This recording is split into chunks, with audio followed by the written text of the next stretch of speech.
I'm here with the good folks from Illumishade to talk about their sophomore record, Another Side of You, out February 16th on Napalm Records.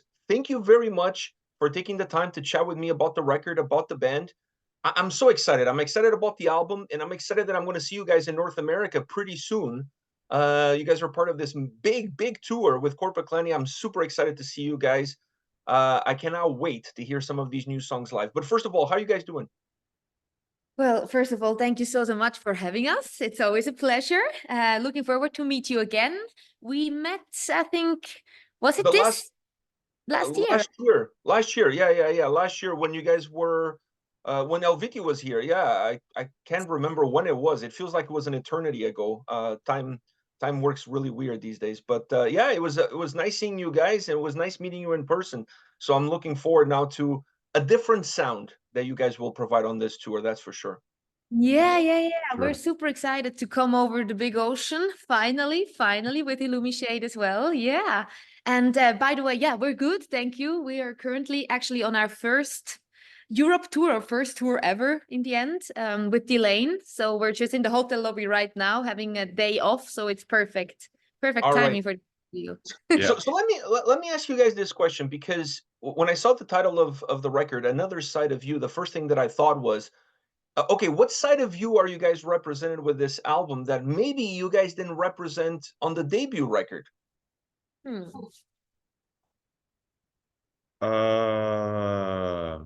Shouldn't that's for you to decide, man. Wow. Okay, good interview. No, I mean, I think the new record, if you compare to the first one, it branches out in even more directions. You know, it's like I think we planted the seed with the first album, let the tree come out from the soil, and now it really starts to grow in many different directions, even more so than on the first album. I think it's definitely like another side could be. It's decidedly more modern, if in terms of, let's say, guitar tunings, the whole the influence of contemporary metal, uh, like as you would find with bands like Sleep Token or Bad Omens, for example. There is, on the other hand, I would say there is another side uh which how to put that correctly. For example, there's this one song called Cyclone, which originally came from our keyboard player and orchestra arranger Miriam.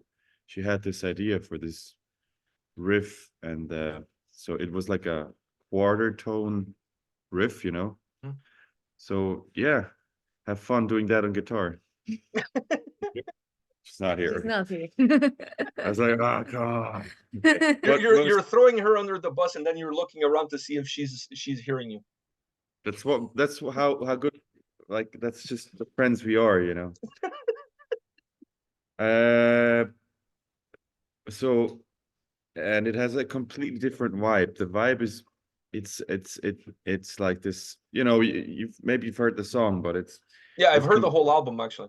right. It's definitely a completely new color than on you don't find that on the first album, because also the vocals are, you know, they're not as striking and majestic as probably Fabi would write melodies.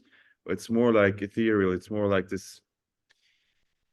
It's just a different, you know, different sound. It's a different range where the melody lies, and then from that I took that and I added these second and third parts, which make Cyclone kind of our, you know, the magnum opus of the record, because it has that very modern. Sometimes it reminds me a bit of Spirit Box, just because of the vibe the vocals have, because it's, you know, it's not really high, it's not really low. It has that cool vibe in the middle, and then it evolves into this Meshuggah-esque you know, that part, and then it evolves even more into what I would say like a Pink Floyd-ish ending, you know. So and that's definitely new. And then of course, to hand the mic over, there's another new color, and it comes in the form of a different language. Yeah, yeah, absolutely. We had this idea a long time ago. Like, I really wanted to sing either in Swiss German in my mother tongue or in You had this, it's completely your thing. yeah, okay. And or in Swedish. So and somehow it just felt right to place this special song anyway, the one, the piano ballad, let's say a little bit of the bonus track in this language, because already with Helveti, of course, I could experience how it feels to sing in different languages, not only in English. So for me, it was the first time singing in my mother tongue, and that was really cool. So yeah, I think it was not the last time, or will not be the last time for sure. With a little bit of a cameo, with a little bit of a help there on that track, which is really cool that you guys did that. It does have a little bit of a feel of a bonus track, especially because it comes at the end of the record. But I want to touch on something that you mentioned about the different sides of this record. You mentioned the sound and everything that you guys did with that more modern. I want to talk about that. But before we do, the ballads on this record, very piano-driven ballads on this album that I thought created something that I also hadn't really seen before, which is a little bit more of an atmospheric presence on tracks like this that elevate the vocals into a whole new level, almost like separating the vocals from the sound. Are you guys thinking of pushing that envelope even further? Because I thought some of those tracks could have gone even deeper into that whole, you know, post-metal atmospheric sound, just the way it was kind of driving me, the way the songs were created. Mm. We'll see. I mean, because I haven't really, I mean, this record is not really by any means not a conceptual record. It's just anything goes. Just throw it in there and see what sticks. And so, but I guess it's interesting to hear, because like this is probably like a genre, if you want to call it genre, but like the whole post scene. I mean, no band member like has like ties to that. Like no one comes from there. So it's interesting that you hear that in the music. So maybe we could do, yeah, maybe shoegaze, like hipster kids, and Yeah, I you don't know. definitely. Yeah, I mean, no, but I it's thought you interesting. guys went as close as you can get without actually going there. You know what I mean? Like kind Yeah, of yeah. knocking on the door with some of the with the more of the ballads because of the way the piano plays out and how it impacts the vocals, really creating atmosphere. Now on the other side, you mentioned some bands like Spirit Box, Sleep Token, Bad Omens. I honestly was surprised by how heavy the guitars are on this record. And I don't mean heavy just from the traditional sense of heavy, but the presence and the impact that the guitars have throughout the entire album is undeniable, and it has a more modern metal sound to it in the tuning, in the tone, and the impact. Was that you just saying, you know what, it's time for me to just kind of like play my guitars and not put Fabienne on the pedestal all the time? Just I need a little bit of the spotlight on me. Yes. Finally, someone gets me. Like, thank you. No. Yeah, it's my fight against the lead vocals, you know. Yeah, guitar strikes back. No, no, like it's a bit of the same thing. It kind of just happened that way. I mean, you know, we have the hipster kids in the band, which like Yannick and Miriam, and they, you know, they're not so much like big fans of traditional metal with all the nice cliche lyrics and the fire in the sky and the dragons. But we do love power metal because, you know, there's always one on the album. There's on this album it's In the Darkness, but the hipster kids in the band, they were like, yeah, go low tuned, 8 string. So I was like, yeah, okay, let's go 8 string. And then these songs happened. And to be honest, there was a kind of a learning curve for especially Yannick and me, which was interesting because, I mean, I dare to say I spent my life playing the guitar and mastering it. But at the core, I'm more like an old school guy, I guess, like rock and roll and Van Halen and flying Weeds. But then again, when we were tracking these 8 string guitars on the first album, you find a lot of 7 string stuff, of course, like World's End and so that's drop A. which is cool. And it gives you a really nice, majestic, heavy sound. And then with the 8-string, we were like, yeah, now let's go full on gent and so on. And then we tracked the stuff and we were like, yeah, it's kind of heavy, but is it heavier? So the thing you have to keep in mind is the same with bands like Meshuggah and stuff. Most of the low tune stuff you play is actually with the bass. So the bass is no longer an octave below the guitar, which actually gives the depth of heaviness. So to Yannick and me, we ended up like with this conclusion that actually it's cool to have some 8-string stuff, but the 7-string stuff to me is actually even kind of heavier in a sense that the bass still lies underneath that thing, you know, it's below in the range. But you know, there's also some moments where I think this heavy low tune stuff really comes to shine, where for example with the song like Here We Are, because it starts in a key and it's pretty low, but the second chorus of the song is it's a modulated chorus, and then it really like I love that moment because the vocals, they actually go up in pitch, the guitar goes down, and then it opens up the, you know, that I don't know, like some kind of black hole, and it's really cool.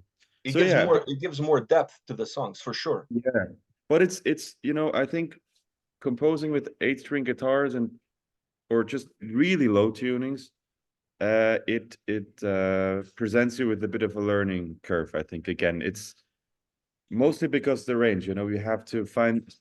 To me, if I'm really honest, I like it, but I also think as a guitar player, it's way more difficult to find the sound that matches because you're actually in bass territory. So to have the right frequency range for the 8-string, you have to cut a lot of bass because the bass is there. You have it makes stuff actually trickier because I think the guitar is, I mean, it's not designed to be there, right? It was designed to be in the 6-string register, and then Steve Vai and Korn in the 90s came along and they were like, yeah, let's do 7-string. And then of course all the gent guys and Meshuggah came and they were like, let's go 8, and you can even have a 9-string.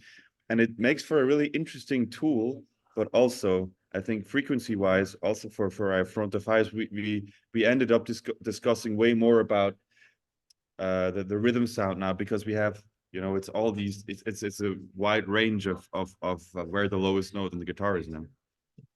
When the guys brought these songs to you, Fabian, how was it for you vocally? Did you approach this album differently? Obviously, the sound is different from the debut record. How was your homework as far as preparing for an album that's going to have this kind of sound? Oh, it's not like the guys come with the music to me and then I add the melody. So I have a little bit of a different part here. Every song is a little bit different the way it's created, but many start out as a piano ballad, and then it's evolving with the band arrangement wise. So it just came actually natural. I think Riptide was the one where you came up with the whole music track, and then it was just without melodies, and I find this so tricky. So with Riptide, I really had troubles finding a melody because I am also not really used to working like that much. Like having the whole musical construct ready, and now let's just bring it to another level again with a good melody. But when the chords are already there, the mood is there, it's very different to compose. I actually like it. Now looking back, it was a good learning curve. While figuring it out, it was difficult for me. Yeah, we usually work the other way around, I would say. Yeah, that's true. Yeah, so first that the skeleton is there, and then you put the flesh on, and everybody I put everybody onto it. Yeah, so that's actually how a lot of the 8-string stuff came about, because we had the arrangement and the vocals were there, and we were like, okay, if we're going there with this modulation, then I can actually use that register. So yeah, it was kind of reversed in many cases. Like Here We Are is a perfect example. Like the riff wasn't there in the beginning. It was like the core was a a piano vocal driven, you know, that was the core, that was the skeleton, and then Of all the albums you guys have worked on, when you look at the work that you put in on this record, where does this album rank? And I'm not talking about the music, I'm talking about just the level of work that went into making this album. Was this an easy record for you guys? Was this a complex record for you guys? I think this album is more like compilation out of the, I don't know, past 3 years compared to the first one that was conceptual and so on. Now it's really just like a collection of songs that we came up with in the past 3 years. By the end, once we knew, okay, we signed with Napalm, we have this deadline, we really want to make an album. We, of course, went for it with a goal, with a vision. But before that, like Him or Enemy as well, and Elegy, they were recorded way before, just because we felt like doing something without really a plan. Kind of just of the sake of music, just to do it. And then in the end, when we knew, okay, now this is going to be a full-length album, we went also to the mountains as a band. That was really cool. Somehow, because we're Swiss. Because we're Swiss, we go to mountains. So no, actually it works really well with us, I would say, as a constellation within the band. To just dive fully into it and just fully concentrate, and this is where actually then the final magic happened. So we were ready to enter the studio for the rest of the songs that were not recorded earlier. And you guys mentioned there's some hipsters in the band. Unfortunately, they're everywhere. You can just not live without them. So Yeah. you know, and I mean, like, it's just like it's like oxygen. You just it's everywhere. So when it comes to that side, you have a record here that's perhaps a little bit unhipster-like, because it's almost an hour in length. It's it's 14. Not yeah, but okay, yeah, you might. This is actually, I'm happy to have this guy in the band, because he's not the hipster, he's like the prog professor, you know, he's the super nerd, but he's not like go gent and A string all the time. So yeah. Okay, sorry. Yeah. No, I was saying that you have a very unhipster-like record, because it's almost an hour in length, 14 songs. You know that hipsters don't have a very long attention span. So how did you find a way of working with them, creating a record that really fits more the classic metal listener who doesn't mind going that long of a period and really enjoying the journey of the album? How do you balance the length with playability and keeping everybody engaged? We don't. No, really, like, we just did this record and we wanted to pack everything in there. And if people think this is too much for me, or I don't really care about all the songs after the first one, then yeah, then so be it. But we believe that this record is so diverse that everyone can find something that she or he would really love. And so, you know, I think this album, the good thing about it is it's very long, and as Fabi said, it's more like a collection than because of its history, because of the time frame, you know, and because of the involvement of Napalm, like halfway through the whole thing. But you can also just pick a song and be like, okay, I'm just gonna pick one song today, put it on my Spotify playlist, whatever. And if you go for Riptide, or if you go for Hummingbird. Hummingbird is my favorite song of the album, by the way. Like Fabi's. Absolute favorite. Like, it's in my top 3, but it's number 1 in my top 3. Elegy is number 2, and Hummingbird is number 1. I love that song. I think it's just a beautiful, well-performed, well-executed track, flawless from start to end. Thank you. I think that song is a classic example of how we write. So it's like, it came like it was Fabi's like idea. I heard it, and then the rest started happening in my head, and I just had to put it down on the pre-production. So it was really the both of us, like, just, and it also happened in the mountains.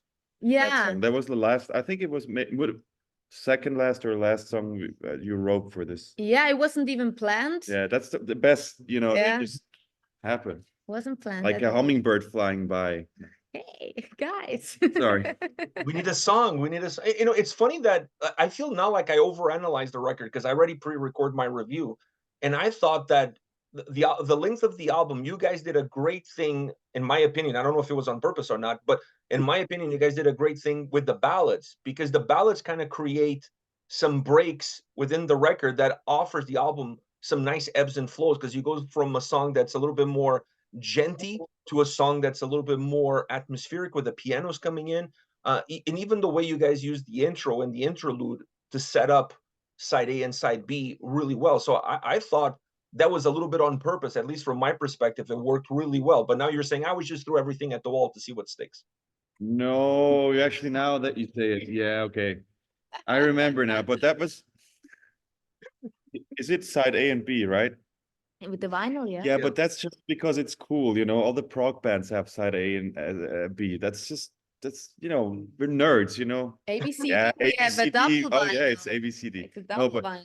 but to be honest, no, you're right. I mean, this is where I would say Mark and Yannick came in really handy, because they, you know, they were involved in the songwriting, but also they had this nice, I guess, overview about what could work best with what and stuff. So yeah, they are like, they have really nice arranging skills in that sense, to you know, have a feel for the whole picture, kind of. I think that anything goes, throw it all in there is more like, that's how we approached the writing, because we really wanted to have all the influences from all the band members, you know, Yeah. be in there and cherish everything.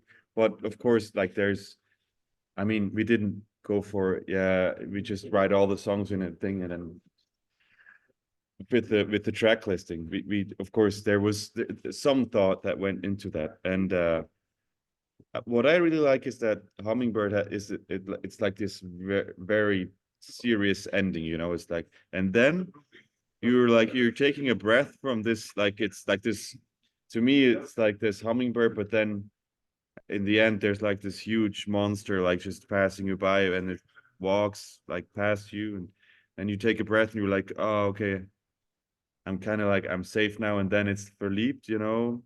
That gives you this very sweet, like, send off into, Into the unknown. Yeah, it's a well designed, for me at least. It felt like a really well designed record that softened the length of the album. You don't pay attention to the length because you're really enthralled with what's being given to you, song in and song out. And I think that to me works well. I'm not really a listener that just picks songs out of random. I like to listen to the whole record. At least the first 4 or 5 times I want to listen to the whole record to get the feel for the album, because I find that once you go back and you listen to individual songs after understanding what the record offers, those songs then even sound differently from yeah, having the experience of the album before. true. No, Yeah, you guys are. Sorry, go ahead. in that sense, I think we might be lucky to please old school listeners and new school, because, you know, when you have a record that works like individual, like per song individually, and you have a record that people like you or me who love to experience like the whole journey some band offers you, I think that's a really nice goal to achieve in Yeah, it's the times best of of both we worlds. live it, because So you guys are on tour in Europe right now. Is this a warm up to the North American tour? And if so, how much of the set lists are going to be different or equal to one another? Did you guys thought about that? We're not entirely sure yet what the set length will be for us in America. What's going to be for sure is that our like last single will be out. Our album is out, so of course we will play more new songs. Currently, we can only play 2 kind of new songs. Here We Are and Cloud Reader that are out. So for sure, this is going to be different, depending on the set length. Yeah. yeah. So He's picky. Yeah. Enemy and Elegy. So I mean, well. yes. I mean, currently we are from the new album. We are playing 4 songs. 4 songs already. But yeah, they don't. To us, they don't seem new anymore because Elegy is old for us already.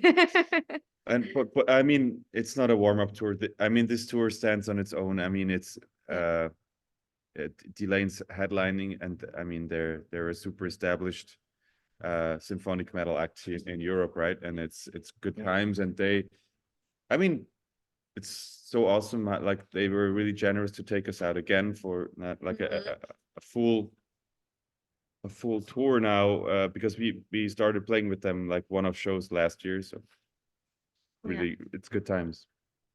You guys, last question for you guys. You guys are no strangers to touring in North America. Obviously, you guys were here last year. Well, obviously, with a different backdrop, if you will, with a different backdrop, you guys were here. What are some of the challenges and expectations you guys have coming back now under a different umbrella? Obviously, do you guys have goals in mind of what you want to achieve? Is there extra stress, because we all know touring in North America is freaking expensive at the time. You have to like sell a kidney or two before you can even make it all the way here. So how you guys are handling all of that? And it is a different experience, of course, because I mean, yeah, we are, I would say, for concerning the whole preparing for it, even though of course we have experience, it's like we are very happy that or lucky that Yannick, like he's really deep into all that stuff with the visa stuff and everything. So that's really cool. And we got some support from the government. You can apply, you know, to get financial support, because to be honest, I mean, you know, Helveti, of course, we didn't probably, because of that, didn't have to start from zero, but still we are a newcomer band. We're an unknown act in that sense, even though some people in the US even seem to look forward to seeing us, which is super cool. And we know that, you know, US and Canada crowds are passionate, and they love their rock and metal music, and we're so looking forward to that. But in the end, we are a newcomer act, and we're a support band. And if you want to tour the US like that, like we do now on this tour with Visions of Atlantis and Korpiklani, you have to have financial support from your country or whatever it is. And you know, you could say like there's Sweden, and I think they are super progressive in supporting their arts. But also in Switzerland, we have institutions that actually have a yearly budget, and they have to spend it for artists, you know, and so we did that, and luckily we got support, next to, of course, besides the great support we have from Napalm and Rock the Nation's booking. But yeah, I mean, that's just what it is. So yeah, the preparing, like there was a lot of work that had to be done that with Helveti we personally don't have to do.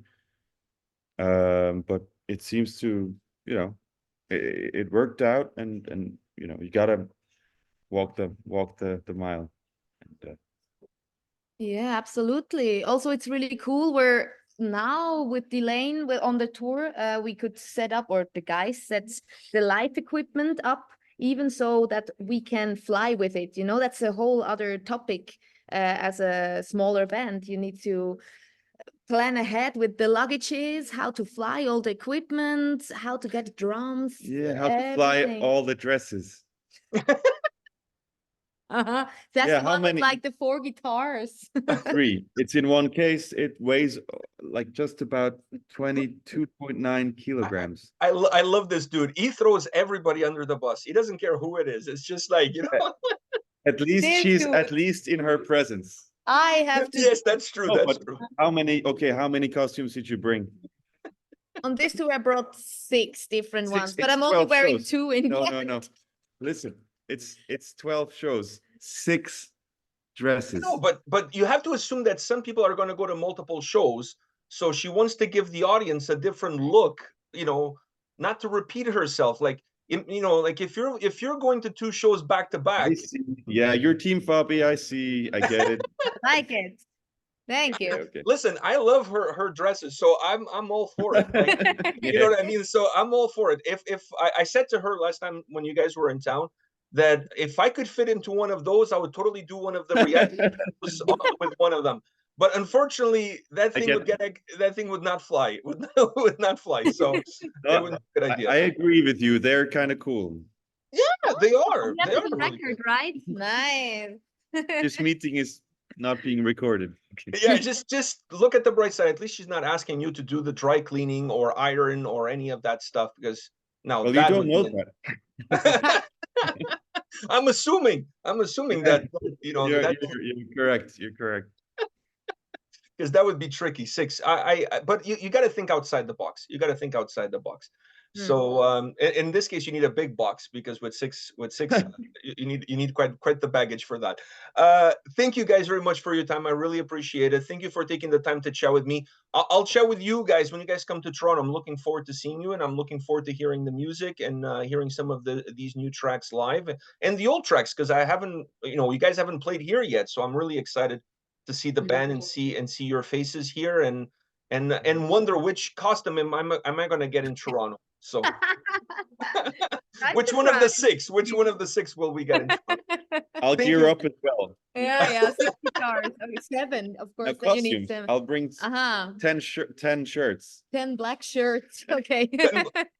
I have the Hawaii thing. Whatever. Okay. Anyway, I hope it was not loud. I hope it was No, fine. no, it was perfect. It was perfect. I could hear you guys perfect. Voice, right?